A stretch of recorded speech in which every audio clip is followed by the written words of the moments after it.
And are they one and the same? Are they different? The Buddha doesn't talk that much about unselfishness. I mean, he does talk about compassion.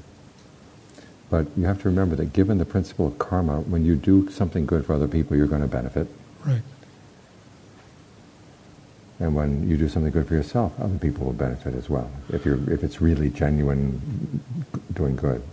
So our understanding of unselfishness needs to be adjusted. Yeah. Mm-hmm. Very good. And then also giving in relationship to the to greed, the poison. Okay, that's definitely, this is a good antidote to greed. Okay. A prime anecdote? It's or the a good one? It's the basic one. It's the basic one. Okay, yeah. Thank you.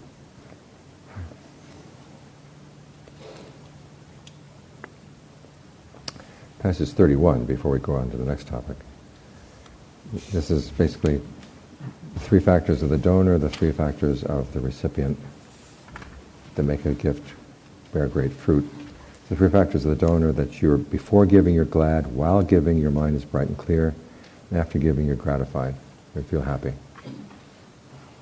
Now this sounds like the responsibility of the donor, and it is, but it's also the responsibility of the recipient. You know, once you receive something, you want to make sure that the donor stays glad that they gave it to you. You don't want to abuse their generosity, because that would spoil the quality of their generosity.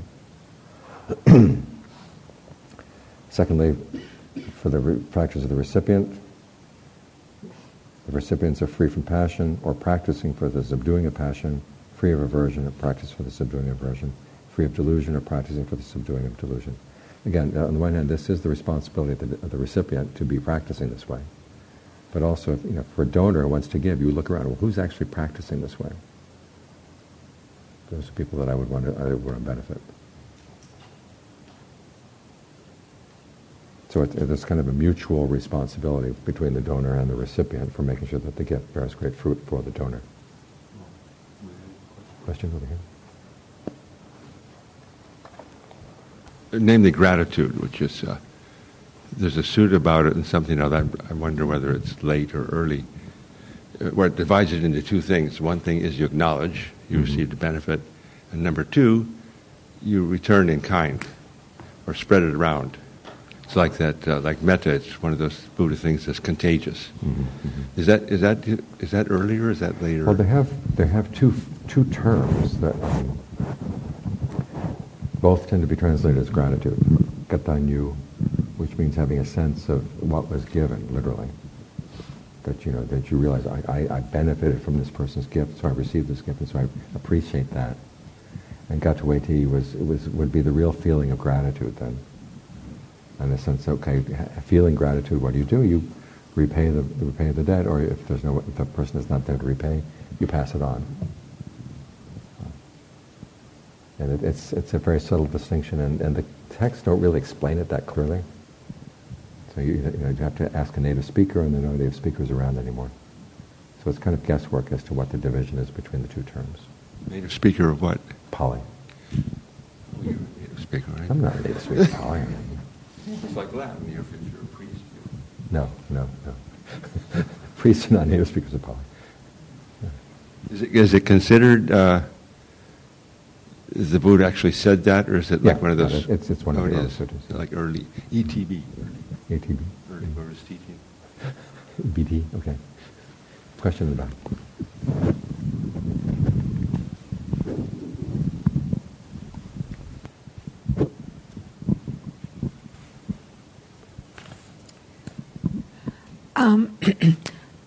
I have it's a lesson of generosity that I am over the past 10 years have been looking at and learning through, and maybe it was more than 10 years ago. My husband and I gave a large loan to somebody so that they could go to college, with the understanding we would be paid back. And it was a gift. So the recipient did not then pay back. Well, yeah, it became a problem. Mm-hmm. And so over the years, they gradually, they came to an understanding that month to month that she would pay back. And it became increasingly not comfortable, and there would be months it didn't happen. So then a couple of months ago, I gave another gift, half of it. So half of it was paid back. And so I gave another gift, which was loan forgiveness. Mm-hmm. And deciding to give the loan forgiveness was twofold. One, I wanted to be released of that burden, Mm-hmm. and it was going to release the recipient of that burden. And yet, I feel freer, Mm-hmm. and there's still a something around it. Right. It was the better of the not good choices. Mm-hmm. Mm-hmm. Yeah. And I'd say, okay, learn how to appreciate. Okay, I had them enough money so I could actually make that gift and be done with it, and appreciate that fact. And it's at the very least, okay, I'm going to get that money back in a future lifetime. At the very least. Thank you. I mean, being reborn among 4 great kings is not bad.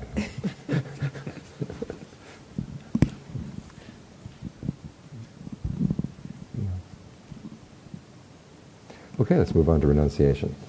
We've got an hour to do 4... So it's 15 minutes per perfection. Okay, renunciation.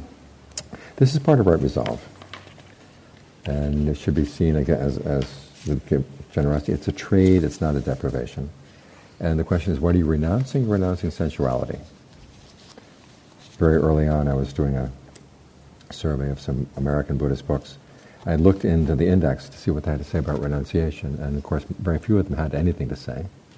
But there was one book that said you have to learn how to renounce unhealthy relationships. And another one said you should learn how to renounce your controlling mindset. Now, you don't need the Buddha to tell you those things. Your parents will tell you, get out of bad relationships. Your psychotherapist will tell you, stop your controlling mindset. The Buddha is talking about sensuality. And what he means by sensuality is not sensual pleasures, it's our fascination with thinking about them, planning for them. When I leave this retreat, I'm going to go and have a pizza, and it's going to be at this pizza parlor, and I'm going to put these toppings on it, and it's going to be really good. No, wait a minute, I'd rather have those pizza toppings. And you could think about this for hours. And you eat the pizza, it's what, 15 minutes? And then after the pizza's done, wasn't that a great pizza? And you can talk about the pizza, how great it was, and get yourself primed for the next pizza. That's sensuality. That's what the Buddha is talking about. And that learning how to renounce that is going to be an important part of the practice.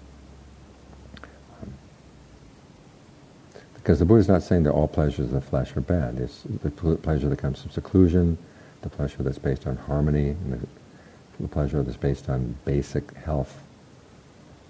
Remember what we talked about, using the requisites, and that you do use the requisites for the sake of your health and for the sake of your well-being. That's perfectly okay. But it's this fascination we have with going over and over and over what a sensual pleasure is going to be, and then after it's done, sort of elaborating for ourselves. That's the way the mind sets itself up to go for it again, basically. All the magazines about wine, the gourmet magazine. I mean, you sit there and you're not eating anything, but you're salivating, That's the kind of thing the Buddha's talking about. And by engaging in sensuality like that, we're priming ourselves to be, say, well, if I'm going to be happy, I have to have this, and this particular sensual pleasure. You're placing yourself in a position of weakness. In order to be happy, I've got to have things just so. Whereas if you're not contemplating or you're not fascinated with that stuff all the time, then you find that you do have more time, more energy for things that are actually more beneficial. And we were commenting yesterday on how the Theravada list of the perfections does not include the practice of jhana or right concentration. I think it comes in here, because as the Buddha said, you're not going to be able to overcome your attachment to sensuality unless you have an alternative pleasure, which is not sensual, i.e., at the very least, the first jhana. You can say, you can understand the drawbacks of sensuality, that it puts you in this position of weakness, you're dependent on other people for your happiness. When you have something, other people will be jealous of you. When I was in France a couple of months back, I was mentioning what they call the BMW chill. Do you remember those commercials? This guy comes up to the top of a parking garage, and there are these ordinary cars, but they're his BMWs right there. And he gets this chill, you know. And you want to shoot him. But that's what they're selling you. They're selling you the sensuality. They're not selling you the car. They're selling you this fascination around, you know, who I am because I have a BMW, and all that other stuff that comes around the consumption of sensual pleasures. And the Buddha says you can think about the drawbacks. You know, if you do get a BMW, somebody might key it. Nobody keys, a old Nissan Sentra, but if you get a BMW, watch out. And, so you think about all the drawbacks of all these things. But he says you can think about these drawbacks, but you still go for it because you don't have an alternative. This is why you have to practice concentration. You learn how to meditate so you can give rise to a sense of well-being by the way you breathe. Like we did yesterday, working with the breath energies in the body. That gives you a sense of pleasure inside that is not sensual. It's physical, but it's not sensual. There's a distinction. And it's in this way you can start pulling yourself away from your fascination with that kind of thing. And in that way, that becomes the perfection of sensuality. Remember the Buddha on his course toward his awakening, he had that vision of the lumber that was in water and was full of sap, and then the lumber that was out of the water but still full of sap, and then there was the lumber that was totally dry. And it's only the lumber that's totally dry that gives rise to a good fire. So in this way, he saw that, okay, if you're indulging in sensual pleasures all the time and your mind has a sap of sensuality, it's not going to have a fire. You can't set fire to your mind. Even if you take it out of the enjoyment of sensual pleasures, but you still have the sensuality, it still can't set fire to it. You have to get it dry. He thought that meant you have to go totally without any pleasure at all, which was a mistake. And the way you get out of that is to find an alternative pleasure, which would be the pleasure of jhana. Pleasure of concentration. So that's quick. Well, he didn't. When he had the vision of the wood outside of the water with no sap, he thought that meant that the only thing he could think of, the only alternative to sensual pleasure would be pain. And that was the mistake. That's when he realized, okay, there is an alternative pleasure which is not sensual pleasure, which is part of the path. That would be the correct interpretation of that image. Who was this amazing speaker? The Buddha, on the way to his awakening. Because it was a result of that vision that he went and endured 6 years of self-torture.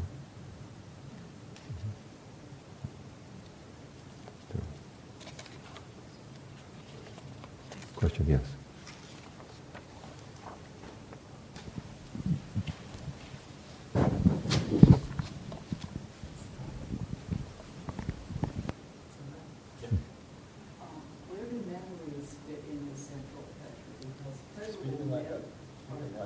Pleasurable memories arise, and I'm wondering where that fits into sensual pleasure. You don't have to cling to them, but the memories will arise simply as a result of past karma. Now the question is, how do you feed on them? That becomes the sensuality in the present moment. And you've got to watch out for that, because you say, gee, that was really good, and that means, well, I want some more of that. That's what it comes down to. So you're setting yourself up for more entrapment. So, okay, that was pleasant, it was nice, but I don't need to feed on that now.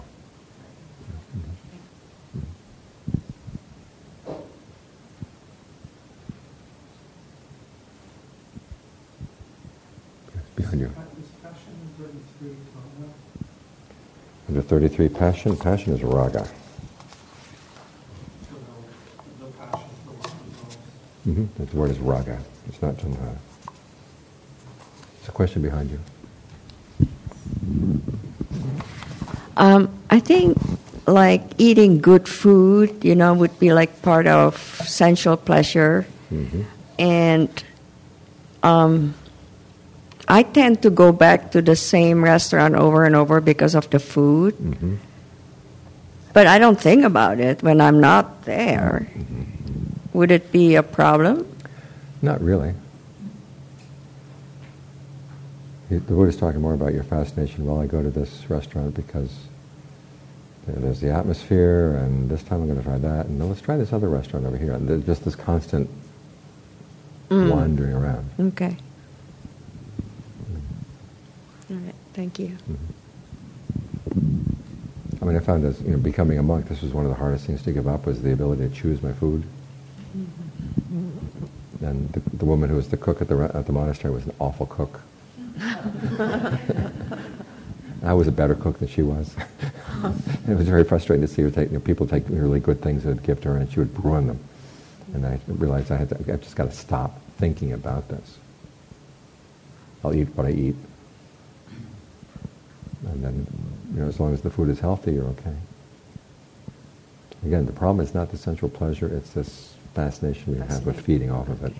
And many times it's not just, isn't that a great sensual pleasure, but part of your identity becomes identified with, these are the things I like. I'm the kind of person who does this. I'm the kind of, look at the personal ads they have. It's all about the sensual pleasures I enjoy, which just defines me. So there's a strange sense of self-definition around that kind of activity. I have a question about the sensual pleasure. I never thought of food being a sensual pleasure until this talk. And now that brings up, well, if I make reservations for a friend to go out to dinner with me, and then I'm looking forward to the food that we're going to eat at this restaurant, any restaurant, whichever one I choose, that we would look forward to, is that sensual pleasure, looking forward to going out to dinner with that person? The sensuality is, I'm thinking about, isn't that going to be really nice? That's going to be really neat. And you're kind of, getting yourself worked up. So if you think about the dinner too longingly, that's sensuality. That's sensuality, yeah. So you make your plans, okay, we'll meet. Okay. And all of a sudden, see, that sounds awfully dry. I don't get to think about it beforehand. I don't get to think about it afterwards. Well, again, it's good to look at what you are getting out of that experience without all the elaboration that goes around it.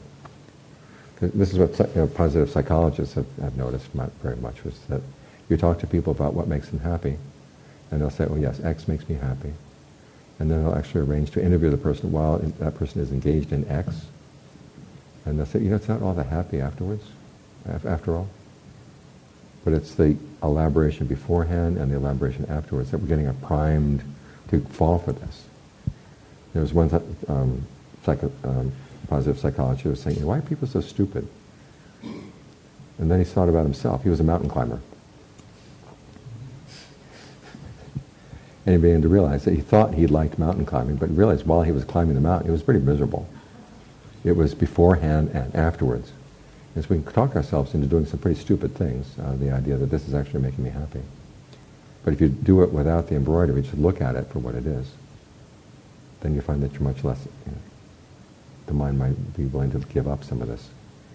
My next question along these lines, now that I'm getting this picture, is the same thing happens for like trips I'm going to take. Half of the enjoyment of the trip is looking forward to the trip. And the other half is actually taking the trip and enjoying it.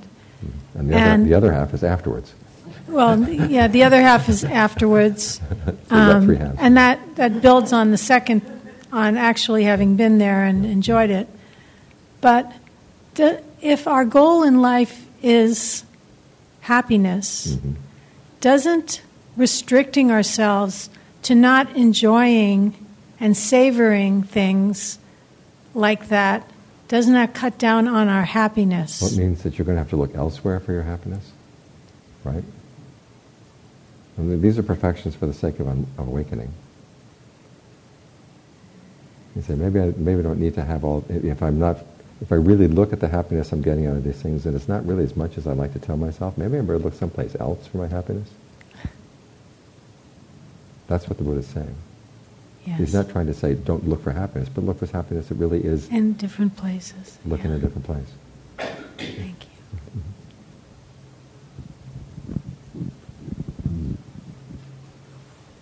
Okay.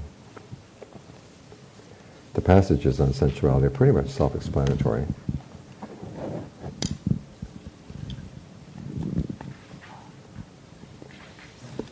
I just wanted to notice that the descriptions of luxury back in the Buddhist time, passage 35, paragraph 1, 2, 3, 4. Suppose a household or householder's son has a house with a gabled roof, plastered inside and out, draft-free, with close-fitting door and windows shut against the wind. Inside he has a horsehair couch spread with a long fleece coverlet, a white wool coverlet, an embroidered coverlet, a rug of Kadali deer hide, a canopy above, and red cushions on either side. And there a lamp would be burning, and his 4 wives with their many charms would be attending to him. This is luxury in the Buddhist time.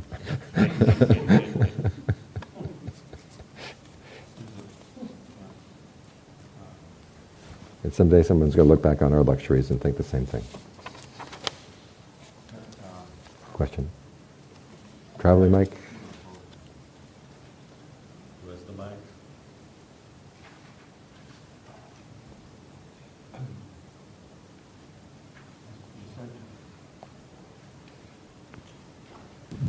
The sensuality, the emphasis on the word takes me back a bit, because I imagine the anticipation of reading a great book, of hearing the Dharma talk, which isn't, or my sense of jhana doesn't have that oddly sort of pita to it, but it's just much more sukha. And so how is that sensual? How is it? Okay, looking forward to good Dharma talk, I would not say is a sensual pleasure. I mean, you're looking forward to the ideas. You're going to have anticipation. But then you begin to realize, I mean, I don't really need this if I've got an alternative source of pleasure. You go to the Dharma talk without having to get all worked up about it beforehand. You think about it just enough to get you in the car and get you in the room. That's plenty. But it's that things like that, or reading a good book, or thinking thoughts, or even meditating, doing a jhana session, is something that one anticipates, clings to. The way it functions, the way sensuality does. It's okay to cling to it, but it's for the things that are pulling you off the path. You wonder, well, why am I clinging?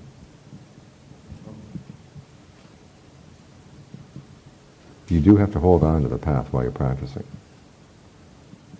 And the anticipation of good meditation would not count as sensuality. I mean, that's not pleasure. This sight, sound, smells, taste, tactile sensations.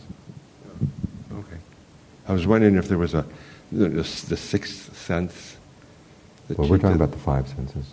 Oh, okay, so sensuality doesn't apply to the sixth sense. Again, to the pleasure of jhana, it would not apply. So that's an alternative. That's your substitute. That's your substitute. Oh. Passage 36, where the Buddha says, when you enter in the first jhana, when you really learn to appreciate the pleasure and rapture, then if perceptions of sensuality come up, you experience them as an affliction. Because you realize, okay, this pleasure is something better. And if I start going back to thinking about sensuality, it is an affliction, it's heavier. You have to be sensitive to that, to appreciate what the Buddha is trying to say here.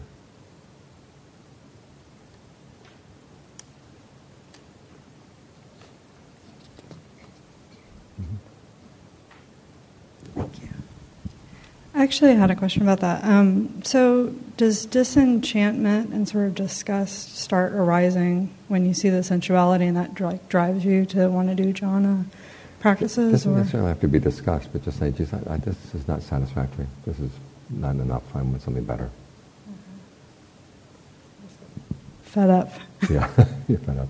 And there's a book by John Lee, Frames of Reference, where he's talking about practicing concentration. He starts out with contemplations to give rise to a sense of samvega, which is a sense of dismay over, gosh, my life has been devoted to things that really don't give satisfaction. And he says that's really good for getting the mind into concentration, because I need an alternative pleasure, an alternative happiness. So. Okay, endurance. Oh, is there a question? Seclusion? Yeah, well, there's seclusion would be a sensory pleasure, but it's conducive for the practice. Then it's okay to be thinking about it and enjoying the thought of it, anticipating it. The Buddha's not saying don't anticipate anything. He's saying, look, where are you putting your hopes for? Where are you going to find your true happiness? You're trying to be a little bit more discerning and have higher standards for yourself.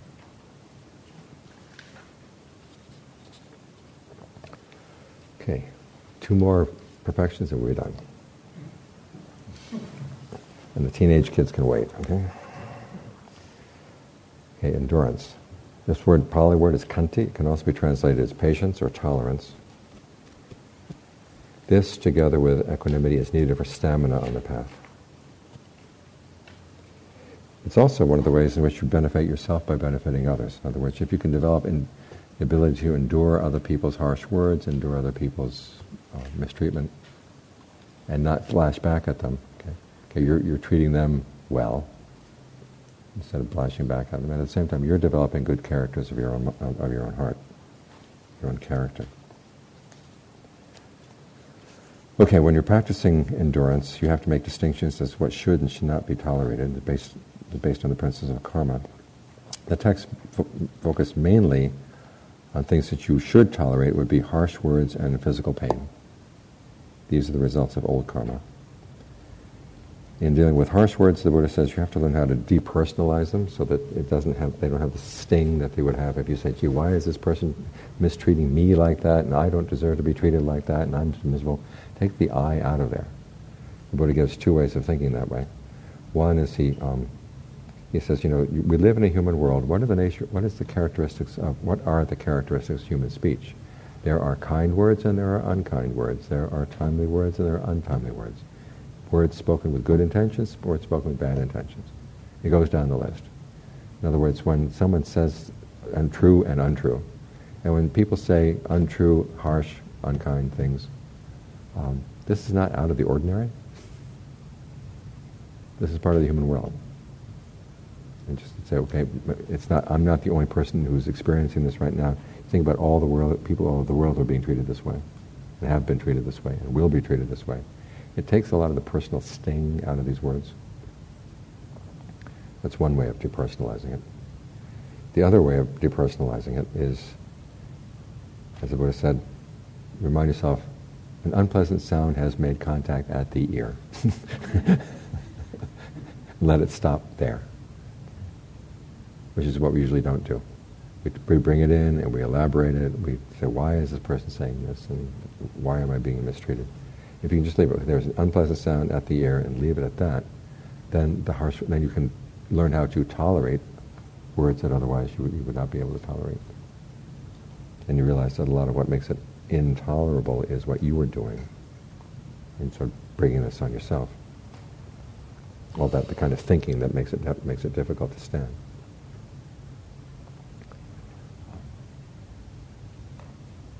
And John Mahabua says, he has a statement, he said, when someone says something about you that's got you going for hours afterwards, that breath with which they said it is long gone. And yet it's still reverberating in your mind. So you can't, and sometimes the person who said it's probably forgotten it already, but you're the one who's carrying it around. So learn how not to carry it around. And when you're not carrying it around, then you don't find that it's such a heavy weight to bear. But the second thing that you deal with pain, the Buddhists, for learning how to tolerate pain, this comes under the second tetrad in breath meditation. You may have read about the 4 steps there. There's breathing in and out with a sense of rapture, breathing in and out with a sense of ease, seeing the process of mental fabrication as it's happening, and learning how to calm that mental fabrication. Those are the ways you deal with pain. In other words, you find, is there some part in the body that I can give a sense of refreshment, sense of rapture around the pain? So I'm not focusing on the pain so much. Secondly, you got that sense of rapture, sense of ease, well-being in other parts of the body. And then you can look at the process. How does the mind create mental suffering out of a physical pain? And it's the process of verbal and mental fabrication. And particularly it's the perceptions you're holding around the pain. And the things you're telling yourself about the pain. And so you learn how to question those. We could talk for a whole day on different techniques for questioning pain. We'd mentioned a little bit earlier, what is the perception you hold? Is pain a solid thing? Can you learn how to see it as moments of pain? When the moments of pain are there and you can see that, the question is, are they coming at you or are they going away? And one of the perception I found very useful is you think of yourself as like sitting in one of those old station wagons where they have the seat facing back, and as you're riding down the road, whatever comes into your range of vision is going away, going away, going away as soon as you see it. And then you can hold that same perception of the pain. You don't feel that it's coming at you. You're not feeling attacked by the pain. And it arises and goes, rises and goes. If you hold that perception in mind, you find that the pain is a lot easier to bear. Several years back, I was getting a treatment in a Chinese doctor in Singapore, and he'd sort of rubbed oil into my back, and then he pulled out these 2 bamboo whisks, which are basically pieces of bamboo that have been sliced very thin, like that, and then just started beating on me. And my first thought, of course, is, what karma did I do to do this? I deserve this. And then I realized this was going to go on for about half an hour. I better learn how not to suffer from it. And so I developed that perception. As soon as it hits, it's gone. As soon as it hits, going away, going away. And I found I could put up with the pain a lot more easily that way. Well, that's I did not do anything to deserve flogging. This was a legitimate doctor.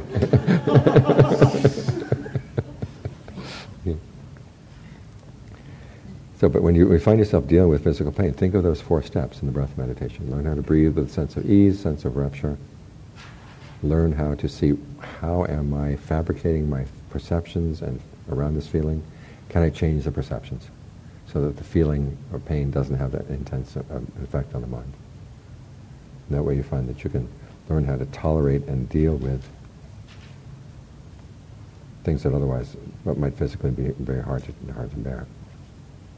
So those are the things you have to learn how to tolerate, harsh words and physical pains. The things you don't tolerate are unskillful mind states. An unskillful mind state comes into your mind, you've got to do what you can to get it out. Now this may involve taking time and it may be a delicate process, but your basic attitude is, I can't just let this thing sit here, I've got to learn to question it.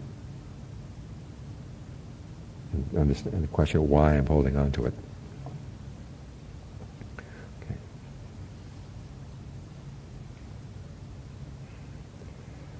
When we're dealing with endurance, as with equanimity, this is a mind state that's highly affected by the stories you tell yourself. So there's a verbal fabrication that goes in here as well. Particularly the stories yourself about what's happening, why is this happening. And when the Buddha was attacked by that rock that Devadatta rolled down the hill, and Mara comes, and we talked about this yesterday, Mara comes and taunts him. The Buddha says, I'm not sitting here moping, I'm sitting here with sympathy for everybody. So you don't tell yourself, gee, this isn't horrible, I'm sitting here, I can't do anything. Okay, this is my opportunity to practice. This is my opportunity to spread thoughts of goodwill. Say when you're sick. There's a passage in the book Joseph and His Brothers by Thomas Mann. Do you know that book? It's one of those big monster books that you should anticipate reading. It's really good.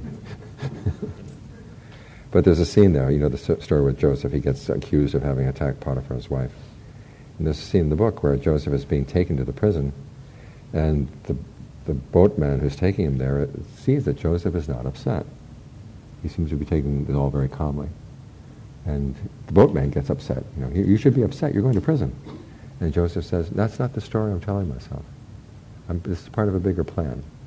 This is just a temporary setback in my story, but there's a bigger plan going on.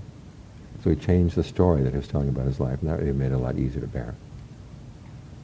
So if you're telling yourself the story, this person is horrible, I can't stand this person, I can't, and go on and on and on like this, you're the one who's weighing yourself down with your stories. Or if you learn how to tell yourself a different story, like, I'm going to get this back in a future lifetime, it's a lot easier to bear with the fact that you're not getting your money back. Well, and also that it was another gift. It's another gift, yeah. learn to see it as another gift. Yeah. But learn to tell yourself a different story about what's going on. Okay, that's endurance. Any questions about endurance? Yes. Mike? Does the same concept apply to like emotional pain and, let's say, fear, phobia, all kinds of things that... Yeah, you have to, one, learn how to first breathe around the emotional pain. Look back at how you're breathing around it, so I can calm your breathing. And then you put you in a better position where you can ask yourself, what are the stories I'm telling myself about this? Can I change the story?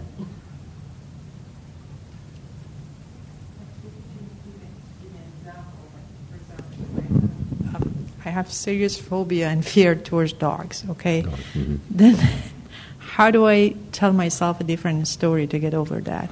Okay, in that case you might want to have some time with really cute little dogs. Find the least threatening dog in the least threatening situation. Mm-hmm. And be with that dog for a while. Mm-hmm. And then sort of make a map for yourself from 1 to 10. Okay, and so you start with something that is very unthreatening and then move up to something that's a little bit more threatening, but you're able to breathe calmly around that and see, okay, this dog doesn't want to bite me. It's just, if I scare the dog might react, but I'll try to do my best not to scare the dog. And then being to realize that you're actually more in control of the situation than you may have thought. And try to tell your story. It's not that, there are rabid dogs out there, but I don't think they have any rabid dogs in the Bay Area, right? And so there's no dog that's going around wanting to bite people. And sort of tell your story, get to know dogs a little bit better in unthreatening situations. That's how you do with a phobia. Thank you. Mm-hmm. But generally, with any kind of really difficult emotional state, it's good to learn how to tell yourself, breathe calmly, and then ask yourself, what stories am I telling about this? Can I change the story? What perceptions am I holding in mind? And as for the dog, have you been bitten by dogs? Mm-hmm. Okay, so but lots of goodwill to those bad dogs.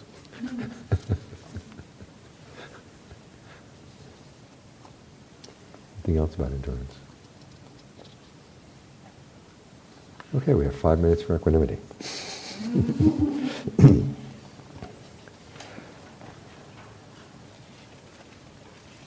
Okay. Basically, this too has to be regarded in line with the principles of karma. And the first lesson you have to learn is past bygones have to be past bygones. And the big one, of course, you have to deal with is grief over a personal loss. And the Buddha talking about grief, one to King Pasenadi. King Pasenadi is talking to the Buddha. Word comes to him that his favorite queen has died, and he breaks down. And the Buddha basically says, on the one hand, he says, try to depersonalize it. He doesn't use those words, but he says, since when has there ever been a case that people don't die? It's going to happen. This is a natural thing all over the world. So you think of the larger picture to begin with. And then he goes on to say, okay, to whatever extent you find that expressing your grief is serving a purpose, go ahead and do it. Don't feel that as a Buddhist you have to hold it in.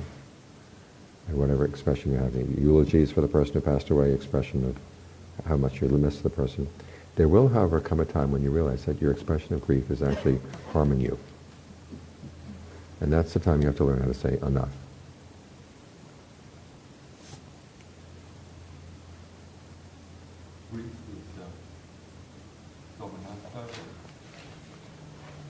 Soka, somanasa, it can be any kind of sorrow or sadness. So, but it was the word somana, domana. It's interesting. There are 2 passages in the Therigatha where nuns talk about how they had lost their children, and the Buddha comes and speaks to them.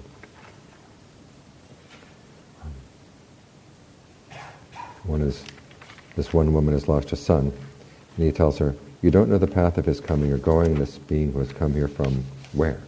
The one you lament as my son. But when you know the path of his coming or going, you don't grieve after him, for that is the nature of beings. Unasked, he came from there. Without permission, he went from here. Coming from where? Having stayed a few days. And coming one way from here, he goes yet another from there. Dying in the human form, he'll go wandering on. As he came here, so he's gone. So what is there to lament? In other words, this is a person, a total stranger comes into your life and it goes off as a total stranger. Beginning to realize that connection you had is not quite as intense or total as the son you're having now. It was somebody else's son before, and will be somebody else's son again. Another one, Jiva, my daughter, you cry in the woods. Come to your senses, Uber. 84,000 people, all named Jiva, have been buried in that charnel ground. For which of them do you grieve? Again, thinking about the fact of death as being just universal takes some of the personal sting out. When the Buddha talks about, noted in the fact that it's going to be hard to meet someone who has never been your mother or your father or your brother or your sister or your son or your daughter. It's not a teaching on how to have goodwill for everybody. It's a teaching on dismay. That you realize that you've lost that many brothers and fathers and sisters and brothers and sons and daughters over and over and over again. And so the question is, we're going to find a way out.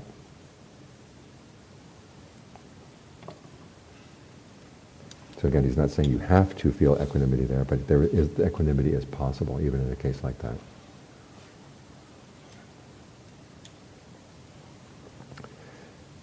The other issue in terms of karma that you have to deal with in equanimity is what are the results of taking an equanimous attitude? He says there are some times when equanimity should be developed and other times when it should not be developed.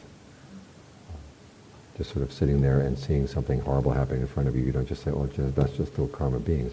If you can stop it, you stop it. That's not a time for equanimity. It's when something is beyond your power to help, that's when you have to have equanimity. So you can focus your energies on areas where you can be of help. So this is why we develop equanimity, not so to just get indifferent to things. It's when you learn, it's for the purpose of focusing your energies on areas where it will be a benefit. When you have duties that get in the way of what you want, okay, you have to develop equanimity for that. I've got this duty that has to put my other desires on hold.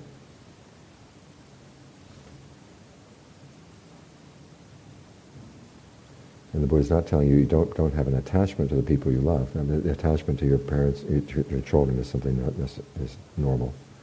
But the question is, how much do you have to feed off of that attachment? To what extent does your happiness totally depend on that attachment? And that's where you've got to learn how to train yourself to say, I've got to learn to have an attitude that, okay, I'm attached to this person, but if the person had to go, I could still function, I could still live in this life. I don't need this person in order to be happy. This is why one of the reasons why we practice meditation, so you have that internal resource that you can draw on.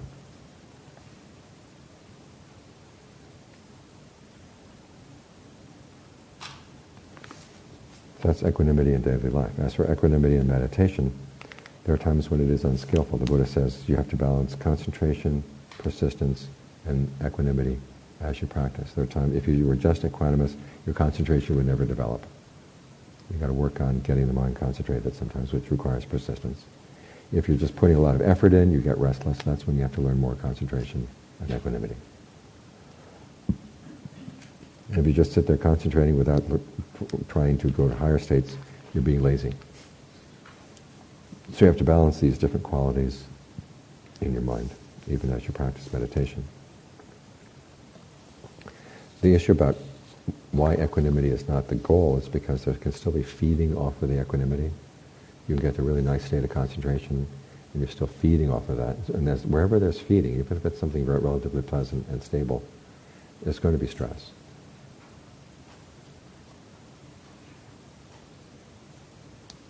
So equanimity is one of the factors we develop, but it's not the goal. And the Buddha talks about levels of equanimity. There's equanimity based on diversity or multiplicity. Let's say multiplicity. Diversity has other meanings. Multiplicity, in other words, when you make up your mind that whatever happens, I'm just not going to react. And then there's the equanimity that's based on your concentration, which is much stronger. That's equanimity based on unity, when you've got the singleness of mind. And that is much stronger than the equanimity that comes from I'm just going to not react out of force of will.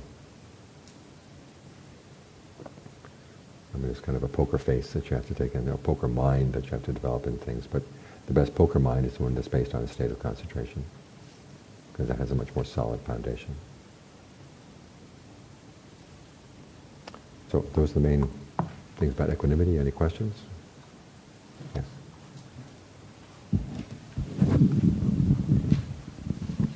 So you've referred today and yesterday also to feeding off of things. Mm-hmm. So I'm thinking that is feeding off of something, does that mean you're basing your happiness on it? Right. So something can come along and you can enjoy it, but then if it leaves, but you weren't trying to be happy based on that enjoyment. There'll probably be some feeding in there, but you have to look at, is this the kind of feeding that I would just, I'd get my fangs out if they try to take it away from me, or is it okay? Okay. And then secondly, by enjoying this thing, what kind of states of mind are being developed? Okay. Mm-hmm. Question here? So, equanimity based on multiplicity, as you said, it's just force of will, sheer force of will. Mm-hmm. Keep away from maybe sensual thoughts or whatever it is. Is that something like the fifth mode of destroying thoughts that we discussed in the beginning? The 5 ways to deal with thoughts. Not necessarily. It doesn't have to be that fifth one, but to say, I'm just not going to go there. That would be ignoring the issue. Okay. So essentially all those techniques that are there for just getting into first jhana is still only equanimity based on multiplicity? Right. Mm-hmm. Okay. So equanimity based on singleness or unity, that's the 4th jhana. Yeah, in this text that it says actually the formless jhanas, but you've got the 4th jhana, but it should also apply. Okay.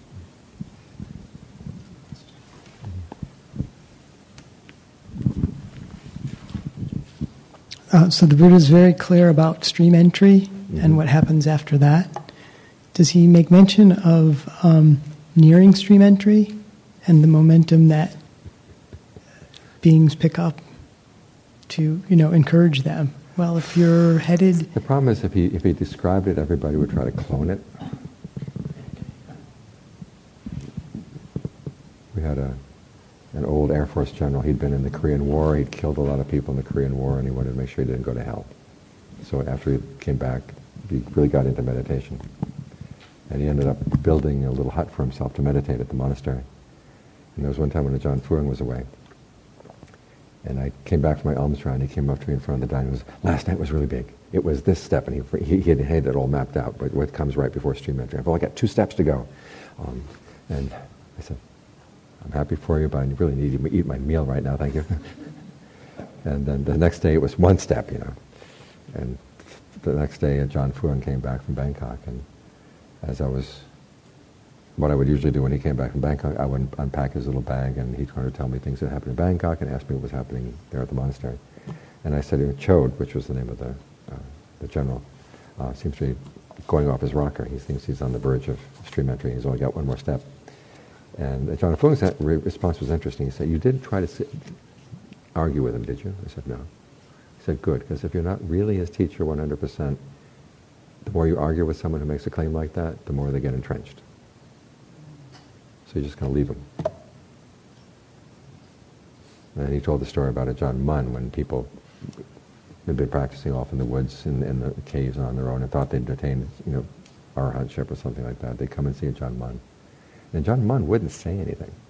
He just said, well, just stay around here for the time being. Usually just kind of staying in his presence for 2 or 3 days, kind of calm them down, and they realized, okay, they made a mistake. And just after he finished saying that, Chode comes running up the stairs to report his verge. And I don't know if he heard the last statement or not, but he heard enough to say, I've been a fool. And he bowed down to Ajahn Phương. You say, okay, that's a case of real student-teacher relationship, and you don't have to say that much. The student will back off. So I think it's wise the Buddha doesn't describe a lot of these things in too much detail, because then we try to clone them. Yes. Question? Yesterday you talked a lot about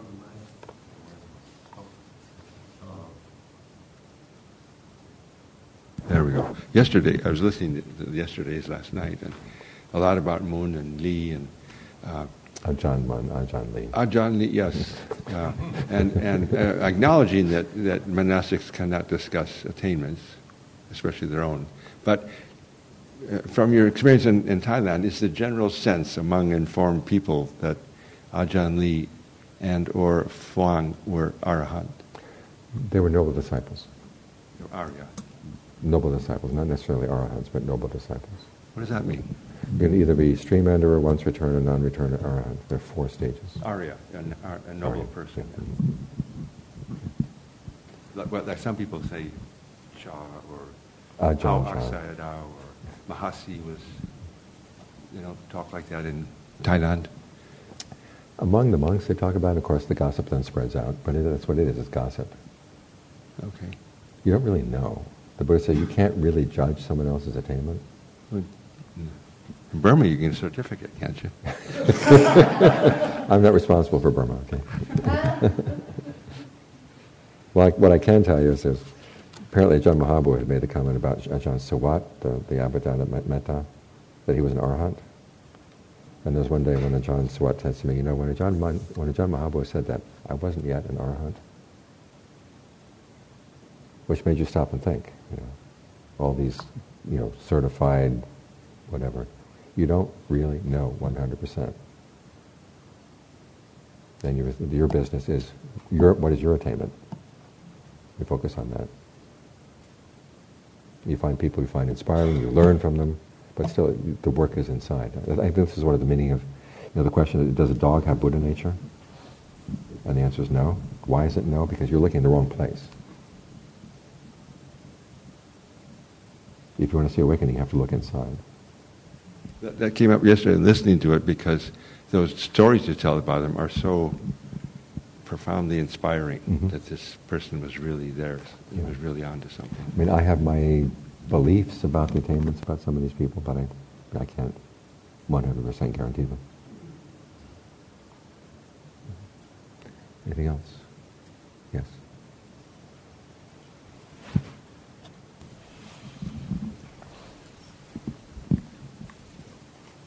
So, more of an overview question.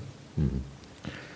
Why did you choose to teach or to convey your sense of the perfections in this list form versus the normal one that we learn, which starts with generosity, virtue, Because the list, as they have it, really it's not a progressive list.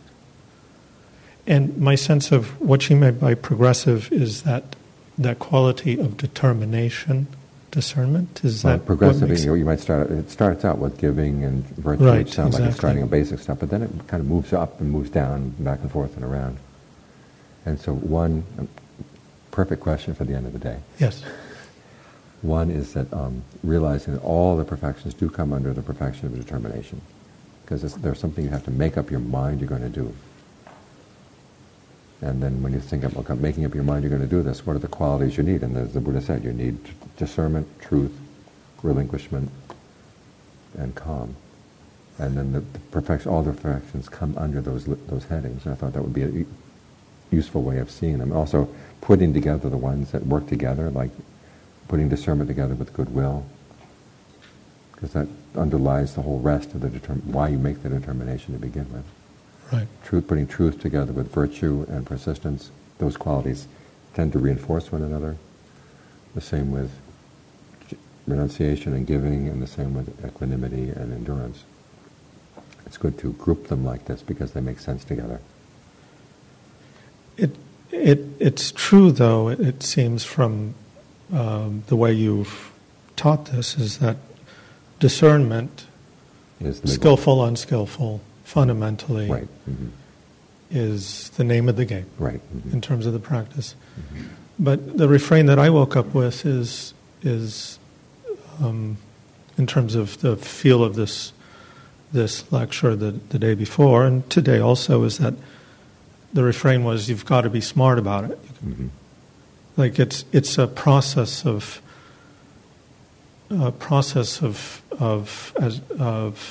discernment related to sort of a smartness. Well, it can be street smarts, path smarts. And it's like I'm given two buttons. There's two buttons always, and it's in a shifting sort of field. And I'm developing this intelligence to hit the right button, right? In this constantly shifting, moving field. And the practice is sort of the cultivation of that type of awareness to hit that button in this. And the teachings give you kind of a framework so that you're not constantly shift around by the shifting field, that you have a sense of your purpose and where you want to go. Because as I said, awakening is not everybody's guaranteed goal, but you have to make your mind, this is where I want to go. I want a happiness that's harmless, happiness that's true. This is how you do it. And so when you're faced with choices in life, you try to keep these qualities in mind. Or this choice I'm going to make, is it going to develop these qualities or is it going to hamper them? And it gives you kind of a measuring stick. So my last question is, do we lose something when we translate pana as discernment versus wisdom? And is something lost in that? There may be a loss, but I think there's a lot of gain. Because you tell somebody, develop your wisdom, and you say, I don't have any wisdom. But it's asking you to look back, okay, where do you already have some discernment? Can you apply that ability to discern things in this field and this field as well? And that was precisely the conversation I had with the John Phillips that made me change my way of translating the word. He once said, use your panya. And he said, I don't have any panya. And he said, if you didn't have any panya, you wouldn't be a human being, And I can think of a lot of human beings who don't have any wisdom at all, but we have some discernment about things. Right. So you work on that, and you build on that. Okay. Thank you. Okay.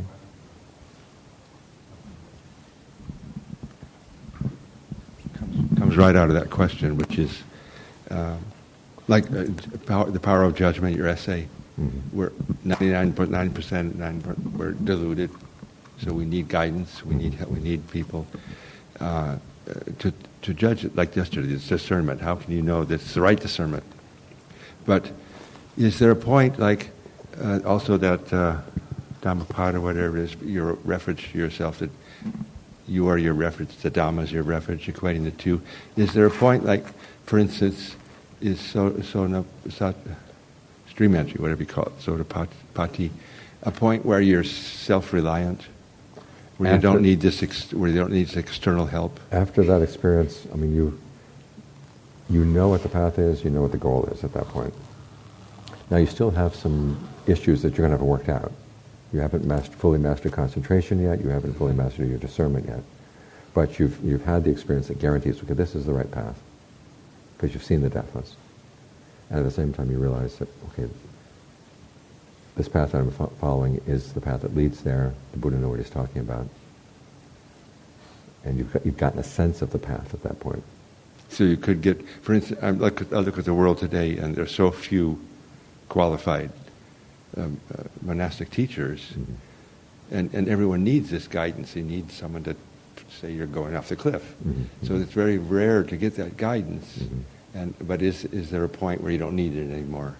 After stream entry, you're safer. Well, let's do it. Okay. So thank you for your attention. Hope this has been helpful.